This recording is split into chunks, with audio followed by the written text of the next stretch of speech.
베드로 전서 강의 13번째입니다. 13번째 구원과 침례라고 하는, 그리스도인의 표지 구원과 침례라고 하는 이 제목으로 말씀을 전하도록 하겠습니다. 모든 목사님들의 로망이 있다면 그것은 설교를 잘하는 것입니다. 저의 로망도 설교를 잘하는 겁니다. 그런데 모든 목사님들이 듣고 싶어 하는 것은 뭐냐면 설교를 잘한다는 거예요. 설교를 잘하는 거. 그런 이야기. 오늘 말씀 은혜가 되었습니다. 목사님 말씀 때문에 변화가 되었습니다. 이러면은 하나님의 말씀이지만 대신 전하는 저로서는 아주 그거보다 더 감격스러운 게 없습니다. 최고의 극찬은 뭐냐면 설교를 너무 탁월하게 하십니다. 이런 것이거든요. 그런데 역사상에 이런 칭호를 받은 목사님이 계세요. 그건 자타가 공인하는, 그러니까 목사님들도 인정하고 다른 분들도 인정하는 분이 한 분 있습니다. 그분은 바로 누구냐면은 찰스 헤돈 스펄전 목사님이세요. 스펄전 목사님. 여러분 스펄전 목사님의 설교를 들어본 적 있습니까? 없으시죠? 예, 없을 겁니다. 오래전에 1834년부터 1892년 그 사이에 살아계신 분이었습니다. 근데 스펄전 목사님이 영국에서 태어나 영국에 목회를 하였고 교회를 하였는데 이분이 구원받은 것이 아주 감동입니다. 제가 미라클 모닝 TV 유튜브 채널 방송에서 스펄전 목사님의 구원 간증에 대해서 말씀드렸던 적이 있습니다. 간증을 들을 때마다 너무나도 아주 복이 되는 거예요. 제 아내가 오늘 아침에 편의점을 다녀왔는데 전도를 하려고 교회 다니십니까? 라고 물었더니 그분이 하시는 말씀이 저는 작은 교회를 다닙니다. 이렇게 이야기를 하더래요.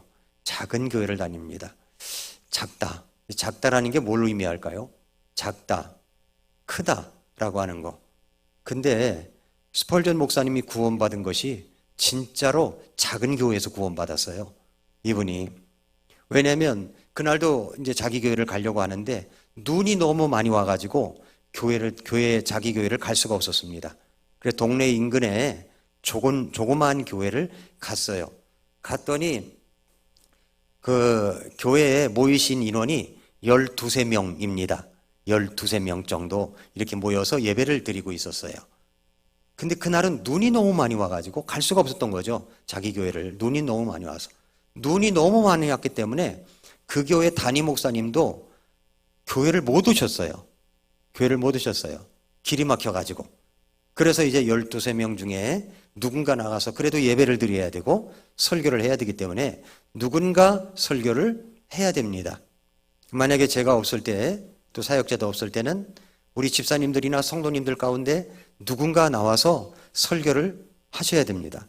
우리 집사님들 가운데는 설교를 참 잘하겠다 싶은 분들이 있어요. 네, 꼭 시키고 싶은데 이제 그 중에 하나가 주영준 집사님인데 그 찰나에 미국을 가버렸어요. 돌아오면은 제가 꼭 시켜야 되겠다 이렇게 생각이 들었는데 자기 순서인지 이제 아마 알 거예요. 이렇게 이제 담임 목사님이 없으면 누군가와 설교를 해야 됩니다. 그날도 담임 목사님이 안 왔으니까 이제 한 분이 성도님 가운데 평범하신 분이 이제 올라간 겁니다. 스펄전 15살짜리 이제 스펄전이 볼 때는 저분이 구두 수선공 같다 이렇게 느낌을 받을 그런 였습니다. 막상 이제 올라가서 설교를 하려고 하니까 준비가 안 됐잖아요. 그러니까 뭐 이렇게 펴가지고 읽을 수는 없잖아요. 예? 이렇게 펴가지고 어떤 사람이 성경을 읽어야 되겠다 그래가지고 이렇게 폈더니 유다가 가서 목매어 죽으니라. 예? 그리고 또 폈더니 네 하는 일을 속히하라 뭐 이런 것이 나왔다고 하는데 펴서 할 수가 없잖아요. 근데 평소에 자기가 이제 좋아하던 말씀을 들고 해야 되겠다라고 생각이 들었습니다. 설교 얘기가 나왔으니까 어떤 수도원에서 이제 그 원장이 있었는데 거기 학생들이 있었습니다. 그래서 이 원장이 누구 보고 이제 설교를 딱 시켰어요. 나와 설교하라고 그랬더니 갑자기 준비가 안 됐는데 설교를 시키니까 앞에 나가서 이제 한다는 말이 뭐냐면 여러분 제가 무슨 설교할지 아십니까? 그랬대요. 그랬더니 앉아있던 사람들이 모르겠습니다. 그러니까 나도 모르겠습니다. 그러면서 내려가더래요. 그래서 이제 그 다음에 원장이 이제 괘씸해가지고 또 한 번 시켰대요. 나와서 하는 말이 여러분 제가 무슨 설교할지 아십니까? 이랬더니 지난번에는 모르겠습니다 그랬더니 내려갔으니까 다들 이구동성으로 압니다 그런 거예요. 그러니까 이분이 나왔던 그 설교자가 하는 말이 그러면 됐습니다 그러면서 내려가더래요. 예. 그 다음에 그래도 또 한 번 시켰대요. 그래서 이제 올라와서 설교를 하려고 하면서 여러분 제가 오늘 무슨 설교할지 아십니까? 그랬더니 이제 반반이래. 이제 한쪽은 압니다. 그리고 한쪽은 모릅니다. 그러니까 뭐라고 하는 말이 뭐라 그러냐면은 그러면 아는 사람이 모르는 사람에게 가르쳐 주십시오. 그러면서 이제 내려가더라는 거예요. 근데 이 성도 한 분이 작은 교회에 성도 한 분이 올라와서 설교를 하려고 하는데 어떻게 설교할지 모르잖아요. 그런데 자기가 좋아하는 성경 구절을 꺼냈습니다. 이사야 45장 22절 말씀. 땅의 모든 끝이여 나를 바라보라. 그리하여 너희는 구원을 받을지어다. 나는 하나님이여 나 외에는 다른 이가 없느니라. 이 말씀을 이제 꺼내가지고 이야기를 합니다. 한 10여 분 하니까 바닥이 난 거예요. 무슨 말을 해야 될지 모르겠는 거예요. 그래서 작은 교회는 누가 새로운 사람인지 금방 알잖아요. 그러니까 12명이 모였으니까 스펄전이라는 젊은 청년이 15살짜리가 앉아 있으니까 이제 이게 쳐다봤습니다. 그래서 이제 한참 쳐다보면서 젊은이요. 이 설교자가 젊은이요. 당신은 매우 비참해 보이는군요. 그런 말을 한 겁니다. 깜짝 놀란 거예요. 스펄전이. 자기가 지금까지 설교를 많이 들어봤어도 직접적으로 말이지 어떤 사람을 지칭해가지고 당신은 정말로 비참해 보이는군요. 이렇게 말한 사람이 없었거든요. 사실 자기 자신을 볼 때 자기가 참 비참한 생각이 많이 들었었답니다. 너무 당황스럽고 익숙하지 않았어요. 그런데 그 말이 돌풍처럼 막 귀 속에 들어가더니 마음에 딱 꽂히게 됐습니다. 마음을 막 소란하게 했어요. 그런데 이분이 계속 소리치는 거예요. 당신은 언제나 비참하게 살 것입니다. 만일 오늘 읽은 이 말씀 땅의 모든 끝이여 나를 바라보라 그리하면 너희는 구원을 받을지어다 라는 이 말씀에 복종하지 않는다면 당신은 살아가는 동안 비참한 상태를 면치 못하다가 죽을 때에도 비참한 최후를 맞이하게 될 것입니다. 그러나 바로 이 시간에 방금 읽은 본문의 말씀에 순종한다면 당신은 구원을 받게 될 것입니다. 그런 다음에 손을 번쩍 들더니 이렇게 외쳤습니다. 젊은이여 예수 그리스도를 바라보십시오. 지금 당장 당신이 할 일은 주님을 바라보는 것입니다. 그러면 생명을 얻을 것입니다. 이 말을 하더라는 겁니다. 그때 스펄전은 그 말씀이 깨달아지기 시작했습니다. 그리고 구원의 길이 자기 앞에 펼쳐지는 듯 보였습니다. 그동안 듣고 행하라는 말씀은 수십 가지의 명령을 많이 들어봤지만 단순히 바라보라 이 말씀은 처음이었어요. 그렇지만 그 말씀 한 구절이 강렬하게 자기 귀에 내리꽂혔습니다. 스펄전은 그때 눈이 빠지도록 주님을 바라보았답니다. 바로 그때 스펄전은 십자가의 은혜가 자기의 모든 죄를 용서해 주신 것을 알게 됐습니다. 그리고 주님을 믿게 되었습니다. 그의 마음속에 가득했던 이 먹구름은 거쳤습니다. 어둠은 물러갔습니다. 태양빛이 스펄전의 눈을 밝혔습니다. 그 순간 스펄전은 일어나서 다른 이들과 한 마음이 되어 소중한 그리스도인의 보혈과 그리스도의 보혈과 주님만 바라보는 단순한 믿음을 찬송할 수가 있었다고 합니다. 이게 뭐냐면 구원간증이라는 거예요. 구원간증. 이게 바로 구원입니다. 구원. 그러니까 구원받은 사람들에게는 모두 다 이것이 있어요. 구원받은 사람들에게는. 오늘 말씀은 그 구원과 그리고 침례에 관한 말씀을 하시고 있습니다. 베드로전서 3장 18절부터 22절은 구원과 침례에 관한 말씀도 있지만 다루기 힘든 난의 구절이 포함되어 있습니다. 이 구절에는 성경의 가장 중요한 부분이 다 들어있어요. 고난의 시대 속에서 가장 핵심을 이루고 있는 하나님의 사역을 말하고 있기 때문입니다. 무엇을 말하고 있습니까?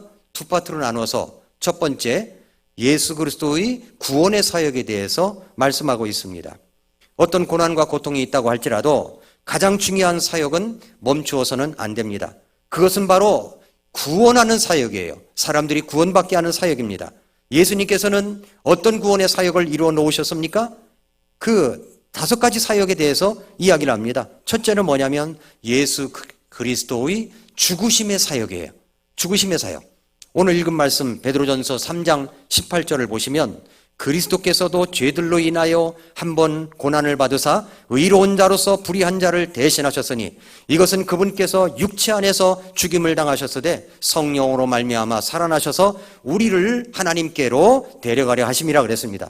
예수님께서 이 땅에 오신 사역 중에서 가장 중요한 핵심이 뭐냐면 죽으심입니다. 죽으심. 성경에 마태, 마가, 누가, 요한복음, 사복음서를 읽어보면요, 절반 이상이 그리스도의 죽음을 둘러싸고 있는 한 주간의 사역을 초점으로 해서 기록된 내용들이 있습니다. 예수님께서 십자가 이전의 사역들도 엄청 놀라웠죠. 놀라운 일도 있었습니다. 죽은 사람이 살아났습니다. 안진뱅이가 일어났습니다. 12년 동안 불치병을 앓았던 여인이 나았습니다. 마귀 들려 고통받던 이런 사람이 한순간에 마귀들이 나가서 온전하게 되는 사건도 있었습니다. 이렇게 놀랍고 놀라운 일이 있었지만 예수님의 사역은 그런 것들을 나타내기 위해서 오신 것이 아니라는 겁니다.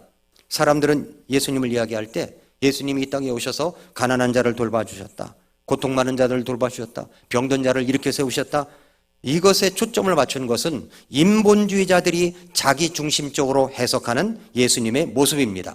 진짜 예수님의 모습을 부각시키려고 하는 것은 오늘 본문에 나타나 있어요. 예수님이 가난한 자들, 병든 자들, 고통받는 사람들을 돌보러 오셨다는 것은 사실입니다. 그러나 그것만 알고서는 구원받을 수가 없습니다. 이것을 모르면 구원받을 수가 없어요. 그것은 바로 예수님이 십자가에서 죽으셨다는 사실입니다. 다시 18절을 보면 그리스도께서도 죄들로 인하여 한번 고난을 받으사 의로운 자로서 불의한 자를 대신하셨으니 이것은 그분께서 육체 안에서 죽임을 당하셨으되 성령에 의해 살아나셔서 우리를 하나님께로 인도하려 하심이라, 데려가려 하심이라 그랬습니다. 예수님은 죽기 위해서 오셨습니다. 죽음을 떠나서 우리는 예수님의 생애를 이해할 수가 없어요. 마가복음 10장 45절에도 예수님이 오신 것은 자기 생명을 많은 사람의 대속물로 주시기 위해서 오셨다고 하셨습니다. 예수님이 왜 오셨습니까? 죽기 위해서 오셨어요. 우리들은 왜 이 땅에 태어났습니까? 살기 위해서 태어난 것 같아요. 근데 예수님은 왜 이 땅에 오셨어요? 죽기 위해서 오셨다는 겁니다. 그래서 십자가는 예수님의 생애에 있어서 가장 중요한 초점입니다. 그래서 사복음서를 보면은 예수님의 죽으심에 대해서 많은 장을 할애하고 있는 것입니다. 만약에 예수님께서 이 땅에서 정말 부각되는 모습으로 드러나게 하려면 어떤 것을 이야기해야 됩니까? 오병이어의 기적이에요. 오병이어를 가지고 장정만 5,000명, 합하면 10,000명, 15,000명이 넘는 사람들이 먹었다라는, 이건 얼마나 놀라운 일입니까? 죽은 자가 살아났다, 얼마나 놀라운 일이에요? 안진뱅이가 일어났다, 얼마나 놀라운 일입니까? 그런데 이것은 그저 예수님께서 이 땅에 의해서 정말 부각시키려고 하는 것은 예수님이 이분들을 위해서 죽으셨다는 겁니다. 예수님이 정말 나타내시려고 하는 것은 예수님이 죽으셨다는 거예요. 예수님께서는 죄들로 인하여 한번 고난을 받으사 의로운 자로서 불의한 자를 대신하셨으니 이것은 그분께서 육체 안에서 죽임을 당하셨으되, 죽임을 당한 겁니다. 뭐라 그랬어요? 한 번 고난을 받으사, 예수님은요 단 한 번에 그렇게 하셨다는 말입니다. 단 한 번에 의로운 자로서, 예수님은 죄가 없으신 분이셨어요. 하나님의 아들로서 죄가 없으신 분이셨습니다. 이 세상에 의인은 없죠. 죄를 안 짓고 살아나는 사람은 한 사람도 없습니다. 그런데 예수님은 죄가 없으신 하나님의 아들이십니다. 그분이 우리들의 모든 죄를 다 용서해 주신 거죠. 불의한 자를 대신하셨다고 그랬죠. 불의한 자가 누굽니까? 저와 여러분들이죠. 죄 짓고 살아가는 사람들이죠. 불의한 자를 어떻게 했어요? 대신하셨습니다. 왜 그렇게 하셨어요? 하나님, 우리를 하나님께로 데려가려 하심이라 그랬어요. 하나님께로 데려가려 하심이라. 데려간다고 하는 이 단어가 헬라어로 프로사가게라고 하는 말인데, 이것은 누구에게 데려가다, 인도하다, 접근을 주선하다라는 뜻이 담겨져 있습니다. 그런데 헬라 시대 때 왕을 만나기 위해서는 왕의 비서를 통해서, 비서실장을 통해서 만나야 됐습니다. 그래서 어떤 사람이 왕을 만나기 위해서 왔을 때 비서실장이 인도를 합니다. 저를 따라오시죠 하면서 왕 앞으로 데려간다. 이것이 헬라어 단어로 프로사가게라는 단어예요. 그런데 누가 우리를 하나님께 데려가셨습니까? 예수 그리스도시죠. 예수님을 통해서 하나님께로 갈 수 있게 됐다는 겁니다. 예수님은 우리가 감히 하나님을 배울 수도 없는 죄인의 몸이었지만 친히 십자가에서 죽으심으로 우리의 모든 죄를 용서하시고 우리를 하나님 앞으로 갈 수 있도록 해 주신 것입니다. 만약에 그 예수 그리스도가 없었다면 우리는 만왕의 왕 되신 하나님 앞으로 전혀 인도될 수가 없었던 것이죠. 예수님은 바로 길이요 진리요 생명이시기 때문입니다. 이것이 바로 예수님의 사역 가운데 첫 번째, 예수님의 죽으심의 사역입니다. 자, 두 번째, 감옥에 있는 영들을 향한 선포 사역입니다. 감옥에 있는 영들을 향한 선포 사역. 19절 보니까 그분께서 또한 성령에 의해 감옥에 있는 영들에게 가서 선포하셨다 합니다. 이것이 난해 구절이에요. 난해 구절. 근데 이 19절을 해석하는 방법이 종류가 12가지가 있어요. 12가지. 그 중에 가장 잘못된 해석이 뭐냐면은 예수님이 죽은 후에 복음을 들고서 지옥까지 가서 복음을 전해서 사람들에게 복음을 믿을 수 있도록 했다고 하는 그런 해석입니다. 그 해석은 누가 하냐면 바로 천주교에서 연옥설을 만들기 위하여 그 해석을 하는 것입니다. 성경의 어떤 구절이 해석하기 어려우면 이 성경으로 다른 성경 구절과 비교를 해서 풀어야 되는 겁니다. 수학 문제가 풀리지 않는데 여기에 지리학을 갖다 대고 국문학을 갖다 대고 과학을 갖다 댑니까? 수학은 수학으로 풀어야 되는 거예요. 마찬가지로 성경에 난해 구절이 있으면 다른 성경은 어떻게 말씀하고 있는가를 풀어야 됩니다. 만약에 19절이 감옥에 있는 영들에게 지옥에 있는 영들에게 찾아가서 예수님이 복음을 전해서 그들이 구원받는 길을 열어주셨다고 할 것 같으면 누가복음 16장에서 부자와 나사로의 이야기 가운데 부자가 지옥에서 뜨거운 불못에서 고통받으면서 아브라함의 품에 있는 나사로를 보고 그 나사로에게 물을 찍어가지고 물 한 방울 찍어서 좀 내 혀 좀 적시어달라고 내가 이 뜨거운 불못에서 너무 견딜 수 없어서 고통 가운데 있다고 할 때 그 즉시 해야 될 거 아닙니까? 그런데 그런 것은 없거든요. 여러분, 한 번 죽으면 반드시 하나님의 심판이 있고 심판이 있으면은 더 이상 이제 끝나는 겁니다. 사람이 천국이냐 지옥이냐라고 하는 것은 내가 선택해야 되는 거예요. 그것은 믿음에 의해서 선택되는 거죠. 그 이후로는 연옥이 없어요. 왜냐하면 누가복음 16장에도 그랬잖아요. 여기서 거기 갈 수도 없고 거기서 여기 올 수도 없다는 거예요. 중간에는 큰 구렁텅이가 있어서 오갈 수가 없다는 겁니다. 한번 선택한 결과로 그렇게 끝나는 거죠. 그런데 궁금한 것은 이것입니다. 뭐냐면 그분께서 또한 성령에 의해 감옥에 있는 영들에게 가서 선포했다라고 했거든요. 감옥에 있는 영은 누구를 말하는 겁니까? 이 해석을 무리하게 할 필요 없어요. 그 다음 구절 읽어보면 돼요. 그 다음 구절 20절에 설명하고 있죠. 이 영들은 전에 노아의 날들에 방주가 예비하는 동안 곧 하나님께서 한번 오래 참고 기다리실 때에 불순종하던 자들이라. 방주 안에서 물에 의해 구원받은 자가 몇 안 되니 곧 8혼이라 라고 그렇게 이야기를 하고 있습니다. 이 감옥에 있는 영들은 노아 시대에 노아가 방주를 예비하는 동안에 방주를 통한 구원의 기쁜 소식을 들었으면서도 불구하고 그걸 듣지 않은 사람들입니다. 거절했던 사람이에요. 근데 하나님은 120년 동안 기다리면서 계속 방주를 짓게 했습니다. 오래 참고 기다리셨다고 그랬죠? 그 오래 참고 기다리심을 외면하고 불순종하던 자들이라고 이야기를 합니다. 그렇다면 예수님께서 그곳에 가서 선포했다고 했는데 그건 뭘까요? 이 선포라는 단어를 잘 봐야 돼요. 우리가 흔히 생각하는 복음 선포, 복음 전도를 말하는 것이 아닙니다. 이 말은 헬라어로 볼 때 복음 전도, 복음 선포를 의미하는 유앙겔리조가 아니에요. 이것은 그냥 가서 선포했다는 겁니다. 선포라는 단어에 이 말을 더 어렵게 해석하게 만든 것이 개역 성경에 뭐라고 번역했냐면 전파로 번역한 거예요. 전파로. 이 말은 전파가 아닙니다. 선포예요. 선포. 전파라는 말을 쓰니까 어려운 성경 구절이 더 어렵게 되는 겁니다. 이 말은 선포입니다. 그렇다면 예수님은 무엇을 선포하셨습니까? 방주를 예비할 동안 120년을 오래 참고 기다리셨음에도 불구하고 그들은 불순종하며 또 모두 방주에 들어가기를 거절했던 사람들이라는 겁니다. 그들이 지금 감옥이라고 하는 지옥에 있는 겁니다. 그들에게 가셔서 예수님은 그곳에 가셔서 하셨던 선포가 뭐예요? 그렇게 끈질기게 오래 참으면서 노아를 통해 복음을 120년 동안이나 전했음에도 불구하고 끝까지 그들은 받아들이지 않고 거절한 이 많은 사람들에게 그리스도께서 약속대로 사람들의 죄를 용서하시기 위해서 하나님의 거룩한 경륜을 따라 죽으셨고 이제 승리자가 되셨음을 선포하는 영광스러운 하나님의 선포입니다. 이 말씀은 그 이상도 그 이하도 아닌 거예요. 단지 가서 그 사실을 알렸다는 것, 선포했다는 것 뿐입니다. 이들이 예수님의 선포한 소식을 듣고 구원을 받았다는 상상은 하지 마시기 바랍니다. 그것이 아닙니다. 죽으면 더 이상의 기회는 없어요. 살아있을 때, 복음의 기쁜 소식을 들었을 때 내가 죄인인 것을 회개하고 예수님을 개인의 구주로 믿고 영접해야 하는 것입니다. 이것이 내가 살아있을 때 해야 되는 거예요. 자, 이 말씀이 이제 예수님께서 감옥에 있는 영들을 향한 선포 사역이다 하는 겁니다. 세 번째, 예수 그리스도의 부활입니다. 부활, 예수님은 죽으셨을 뿐만 아니라 다시 살아나셨습니다. 18절 다시 보세요.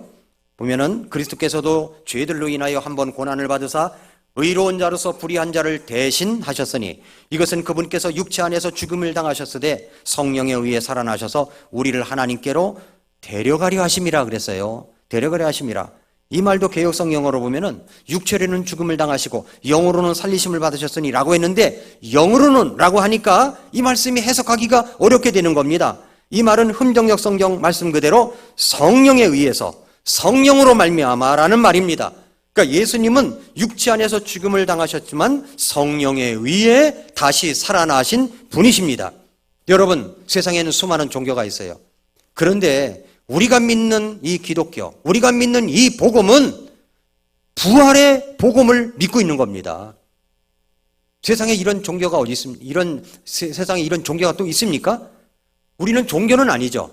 종교를 믿는 게 아니에요. 종교를 통해서는 천국에 갈 수가 없어요. 우리는 복음을 믿는 겁니다. 복음을 믿는 거예요. 예수 그리스도의 십자가의 복음을 믿는 겁니다. 이처럼 예수님께서는 죽으셨을 뿐만 아니라 자신의 위대한 승리를 선포하시고 부활하셨습니다. 죽으셔서 승리를 선포하시고 그 승리를 입증하기 위해서 부활하신 것입니다. 그래서 예수님의 부활이야말로 모두 구원받은 사람들에게 있어서는 베드로전서 1장 3절 말씀처럼 살아있는 소망이 되는 거예요. 살아있는 소망. 이게 세 번째고, 네 번째는 예수님은 부활하셨을 뿐만 아니라 승천하셨습니다. 승천하셨어요.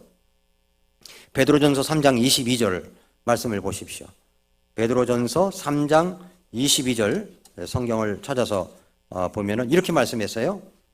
그분께서는 하늘로 들어가사 하나님 오른편에 계시며 천사들과 권위들과 권능들이 그분께 복종하느니라 라고 말씀을 했습니다. 자, 예수님은 하늘로 들어가셨습니다. 그리고 하나님 오른편에 계십니다. 천사들과 권위들과 권능들이 예수님께 복종합니다. 위대한 승리를 하신 분이죠. 예수님의 발 앞에 모든 창조물들이 다 엎드립니다. 그렇게 예수님은 이 땅에서 죽으시고 부활하셨고 승천하신 예수 그리스도를 내 구주로 믿고 구원을 받아 주님으로 삼고 살아간다는 것은 얼마나 놀라운 일입니까? 얼마나 감사한 일입니까? 이 구원을 받은 사람들은 이제 이 땅에서 제한된 그런 수명을 산다고 할지라도 죽으면 다시 사는 부활의 소망을 가질 수 있게 되는 겁니다. 다섯 번째로 노아의 방주를 통한 구원의 말씀을 전하고 있습니다. 그런데 왜 여기서 노아의 방주 이야기를 꺼내는 것입니까? 20절을 보면은 이 영들은 전에 노아의 날들에 방주가 예비되는 동안, 즉 하나님께서 한번 오래 참고 기다리실 때 불순종하던 자들이라. 방주 안에서 물에 의해 구원받은 자가 몇 안 되니 곧 8혼이라 라고 했습니다. 종말론적인 이야기를 할 때 노아가 꼭 나와요. 그렇죠? 노아의 시대처럼 오늘날도 똑같다는 거죠. 노아의 시대처럼 똑같아요. 그런데 에스겔서 14장 14장 19절 20절에 보면은 이런 이야기가 나와요. 가령 내가 그 땅에 역병을 보내고 피로 내 경로를 그 위에 쏟아부어 사람과 짐승을 그곳에서 끊는다고 하자. 자, 역병이 온다고 했습니다. 역병, 전염병이 옵니다. 자, 어떤 분이 이제 지난번에 대선 토론을 하는 걸 보니까 역병이 각 대통령 시대 때마다 하나씩은 꼭 왔더구만요. 그러니까 다음 대통령께도 온다는 거예요. 이걸 대비를 해야 된다는 거죠. 대비할 수 있나요? 우왕좌왕. 어쩔 줄 몰라요. 세계가 난리예요. 코로나 시대가 끝나고 나면 모든 전모가 드러날 것이라고 저는 생각이 됩니다. 그 숨에 깔려있던 비하인드 스토리가 나올 것이라고 생각이 들어요. 세상이 난리예요. 여러분, 그 역병, 전염병이 아주 창궐할 시대가 곧 옵니다. 이것이 바로 이제 예수님이 곧 오신다라고 하는 사인이라는 거예요. 예수님께서 이미 2000년 전에 말씀하신 거예요. 이 역병이 올 때는 곧 사인이야. 예수님이 오신다는 곧 사인이야. 곧 사인이 있어요. 사인이 있습니다. 자, 그런데 그런 시대 때마다 노아가 꼭 나와요. 뭐라냐면은 내가 그 역병을 보내고 내 경로를 그 위에 쏟아부어 사람과 짐승을 그곳에서 끊는다고 하자. 비록 노아, 다니엘, 욥이 그 안에 있을지라도, 누가 나와요? 노아, 다니엘, 욥이 있을지라도 내가 살아있음을 두고 맹세하노니 그들이 아들, 딸도 구출하지 못하고 오직 자기 의로 자기 혼만 건지리라. 그러니까 자기 믿음 가지고 구원받는 거지, 내 믿음을 가지고 자식도 구원시키고 내 와이프도 구원시키고 남편도 구원시킨다는 말이 아니에요. 그러니까 오늘 말씀은 20절은 노아의 시대에 노아가 방주를 만들면서 복음을 전하면서 많은 박해와 고통을 당하였던 것처럼 1세기 그리스도인들도 똑같이 고난과 박해가 있었기 때문에 베드로전서 3장을 기록할 때 이 말씀을 기록한 것입니다. 여러분, 종말론적인 어떤 부패와 불순종의 역사가 그때나, 그러니까 노아의 때나 1세기 때나 지금이나 똑같습니다. 똑같아요. 여러분, 베드로 후서 3장 1절부터 7절에 보면은 그 여기에 노아의 시대를 또 이야기를 해요. 뭐라고 얘기하냐면 3장 6절에 그때는 물의 넘침으로 세상이 멸망하였는데 앞으로는 불의 심판이 있을 것이다 라고 이야기를 해요. 그때는 홍수로 세상을 심판했지만 이제는 불로서 세상을 심판한다고 말씀하고 있습니다. 말세에 일어날 일을 노아의 시대의 예를 들어 이야기하는 거죠. 그렇다면 노아의 시대의 사역을 통해서 우리에게 가르쳐 주시려고 하는 것이 무엇입니까? 노아의 시대나 그때 당시에 베드로가 이 표지를 쓰고 있을 당시나 모두 어려운 고난의 시기입니다. 그러나 그럼에도 불구하고 노아가 120년 동안이나 인내하면서 구원의 방주를 만들었던 베드로 당시의 시기나 지금 우리도 이 어렵고 힘든 시기에 구원의 복음을 전파해야 한다는 사실을 강조하고 있습니다. 노아는 의를 선포하는 자였어요. 이 사실을 베드로후서 2장 5절에 이야기하고 있습니다. 왜 성경 베드로전서 3장 20절에서 구원받은 자가 몇 안 되니 곧 8혼이라고 했을까요? 그만큼 전도가 어렵다는 거예요. 가족만 구원해도 그것은 큰 거라는 겁니다. 가족만 구원해도 얼마나 복음을 전하기가 어려워요. 전도하면서 구원의 복음을 들으면 사람들이 반응을 해야 되는데 지금은 반응이 없어요. 지금 코로나 시대에 사람들이 이제 대면 예배니 비대면 예배니 이런 얘기가 있어가지고 점점 더 모이기가 어려워요. 그리고 점점 더 몸으로 드리는 헌신이 어려운 시대 속에 살고 있습니다. 점점 더 이게 알곡과 쭉정이가 나눠진다라고 생각이 듭니다. 사람들의 마음은 또 강팍해져 갑니다. 이 시대가 얼마나 마음들이 강팍합니까? 복음에 대해서 응답이 없습니다. 응답이. 어쩌면 노아는 120년간 사역을 했는데도 구원받은 사람이 8명이라고 하니까 어쩌면 자기 목회에 실패한 사람이라고 사람들은 수군덕거릴 수도 있습니다. 아닙니다. 작은 교회 몇 명 안 된다고 그게 실패한 겁니까? 우리 주님이 보실 때 실패한 거예요? 스펄전 목사님이 작은 교회에서 구원받고 위대한 목사님이 됐는데요. 위대한 하나님의 사람들이 보면요, 대개 시골 어느 마을 조그마한 교회 이런 데서 구원받고 변화되고 주님의 일에 쓰임받은 사람들이 너무나 많아요. 정말 많습니다. 정말 목회하기도 어려운 시대예요. 지금은 어려운 시대예요. 사람들이 자기 생각만 주장합니다. 이해라는 것이 없어요. 복음을 이해하고 받아들이지를 않습니다. 구원의 방주, 이 배에 들어간 사람이 8명이라고 그랬죠. 8명. 어떤 분이 이런 이야기를 했어요. 배 선자가 있죠. 선박할 때 선. 배 선자. 배 선자는 배주자와 8팔자와 입구로 이루어져 있습니다. 근데 중국인들이 극자를 만들 때 그냥 만든 게 아니라 어떤 사실이나 사건에 근거해서 만들었는데 아마도 이 선자는 중동 지방에서 큰 홍수가 났는데 배에 8명이 살아났다는 이야기를 전해 듣고 만드는 것이 아니냐 이렇게 해석하는 사람도 있어요. 비슷하죠? 맞는 것 같죠? 이 말이 사실인지 알지는 못하지만 방주에 들어가서 구원 얻은 사람은 겨우 8명입니다. 이 악한 시대에 복음을 전하여 그래도 자기 식구들만이라도 구원할 수 있었으면 얼마나 다행스러운 일인지 모릅니다. 지금은 가족들이라고 할지라도요, 가장의 말을 안 들어요. 남편이 아내에게 교회 가자라고 해도 말을 안 들어요. 아내가 남편에게 여보 처음에 첫사랑에 나를 사랑했듯이 나를 사랑한다면 교회 가자라도 말을 안 들어요. 예. 뿐만이 아니라 자식들도 말을 안 들어요. 자식들이 부모 말에 다 순종하는 그런 모습이었다면요, 우리 교회 주일학교나 또 우리 교회 청소년부나 청년부가 지금보다도 훨씬 더 많았을 거예요. 그런데 말을 안 들어요. 말을. 다 자기 생각이 있는 거예요. 자기 고집이 있고. 그런 시대 속에 우리가 살고 있습니다. 그건 엄마 생각이야. 그건 아빠 생각이야. 자기 생각들이 다 있어요. 얼마나 전도하기가 어려운지 모릅니다. 그만큼 세상은 너무나도 혼탁해져 있는 것입니다. 여러분, 방주는 유일한 구원의 문을 말해줍니다. 방주의 문은 하나였어요. 하나. 근데 다 8명이 들어가고 누가 그 문을 닫았어요? 하나님께서 그 문을 닫으셨어요. 구원의 순간도 하나님이 문을 닫으실 때가 오게 될 것입니다. 그렇습니다. 그때는 이제 물로 심판했어요. 노아 시대 때는 물로 심판했어요. 근데 지금은요, 그렇지 않습니다. 베드로 후서 3장 5절부터 10절 한번 열어보십시오. 베드로 후서 3장 5절부터 10절까지 보니까 이렇게 말씀했습니다. 이는 그들이 이 사실, 즉 하나님의 말씀에 의해 하늘들의 옛적부터 있었고 또 그 땅에 물에서 나와 물 가운데 서 있는 것을 일부러 알려하지 아니하였기 때문이라. 그것들에 의해 그때 있던 세상은 물의 넘침으로 멸망하였으나 지금 있는 하늘들과 땅은 주께서 같은 말씀으로 보관하여 간직하사 하나님을 따르지 않는 사람들의 심판과 멸망의 날에 불사르기 위해 예비해 두셨느니라. 그러나 사랑하는 자들아, 주께는 하루가 천년 같고 천년이 하루 같다는 이 한 가지 사실에 무지한 자가 되지 말라. 주께서는 자신의 약속에 대해 어떤 사람이 더디다고 생각하는 것 같이 더디지 아니하시며 오히려 우리를 향해 오래 참으사 아무도 멸망하지 아니하고 모두 회개에 이르기를 원하시느니라. 그러나 주의 날이 밤에 도둑같이 오리니 그날에 하늘들이 큰 소리와 함께 사라지고 원소들이 뜨거운 열에 녹으며 땅과 그 안에 있는 일들도 불태워지리라. 그런즉 이 모든 것이 해체되리니 그랬어요. 해체가 된대요.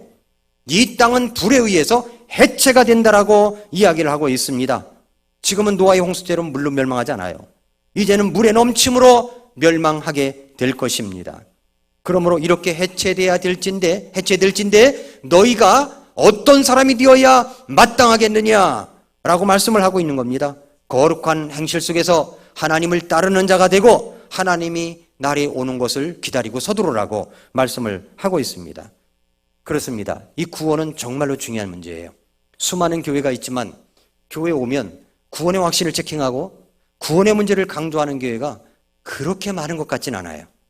그렇게 많지는 않아요. 그러니까 이 구원의 문제는 대단히 중요한 겁니다.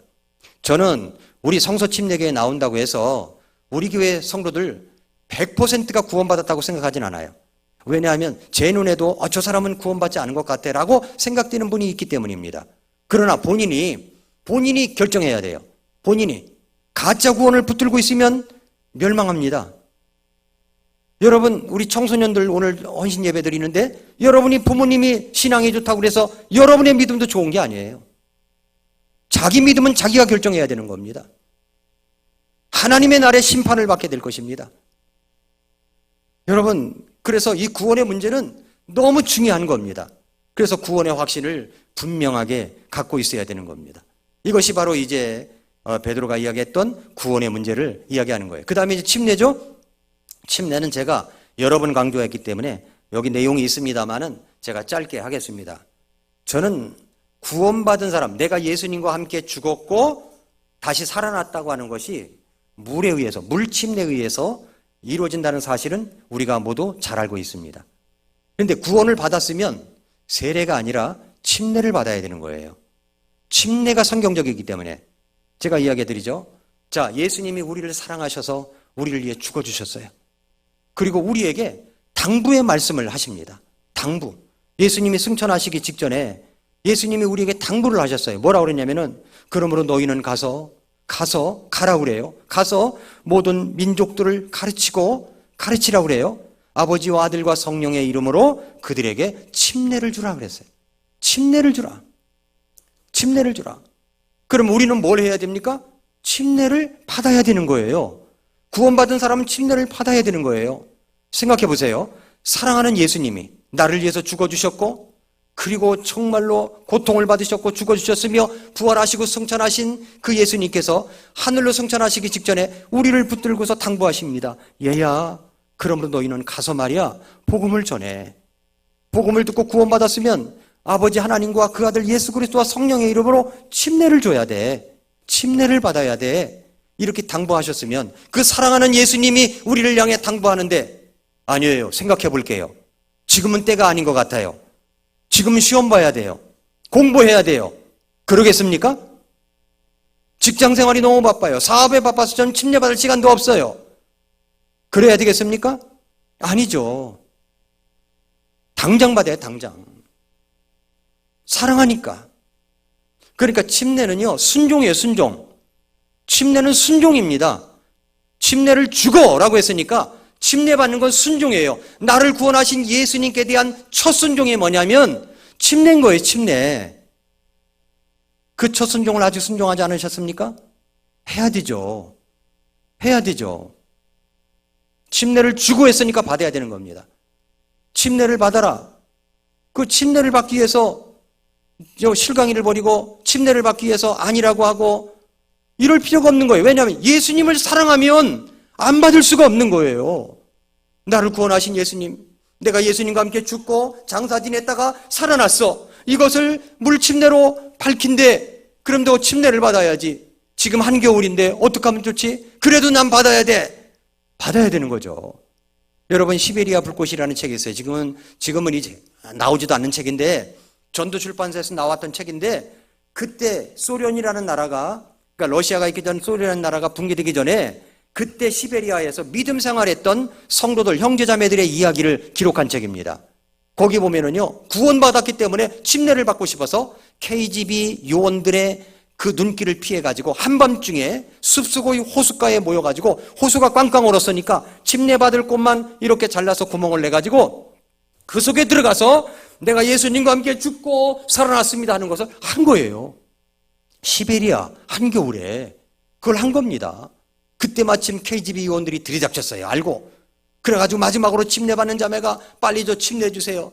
풍덩 들어갔다가 나왔는데 KGB가 쫓아가서 그 자매의 머리채를 끌어갖고 땡겼다고 하는 기록이 있습니다.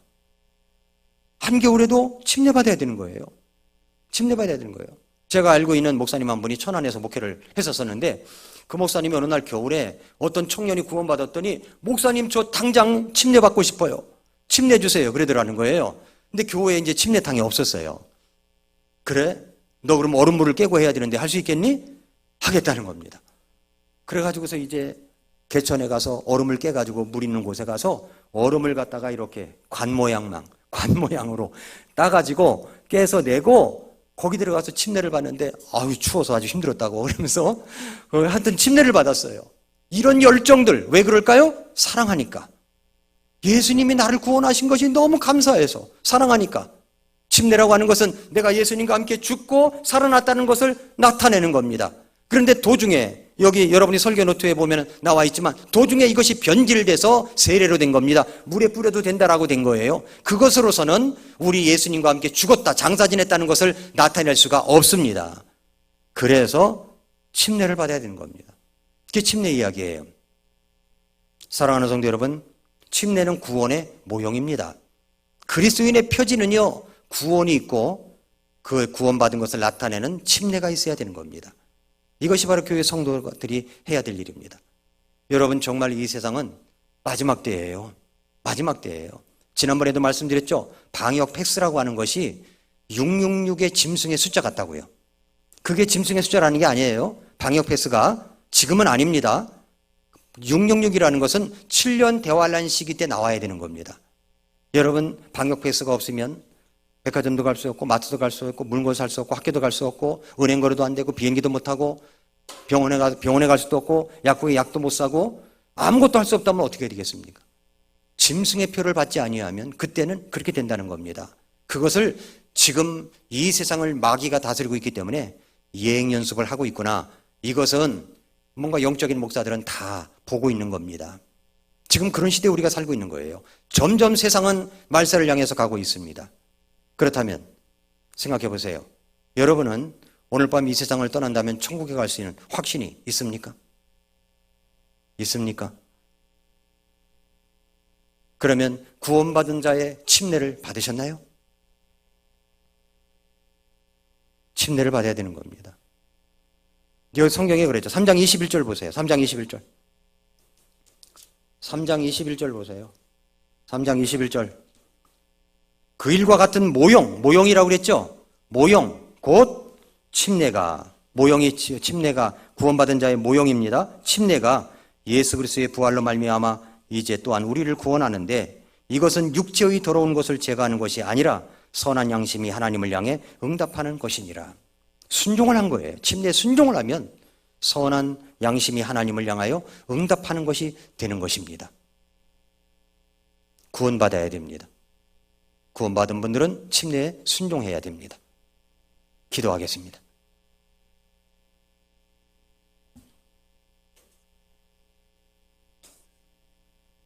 이 시간 조용히 머리 숙여서 기도하겠습니다.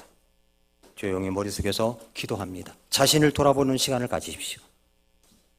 여러분, 우리가 확실한 이 구원을 받았을진데 얼마나 주님께 감사하고 순종하고 있습니까?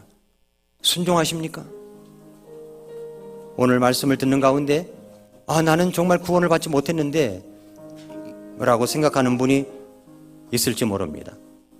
그런 분들은 구원을 받으셔야 됩니다. 오늘 말씀을 들으시고 저도 구원에 대해서 알고 싶습니다. 구원받고 싶습니다.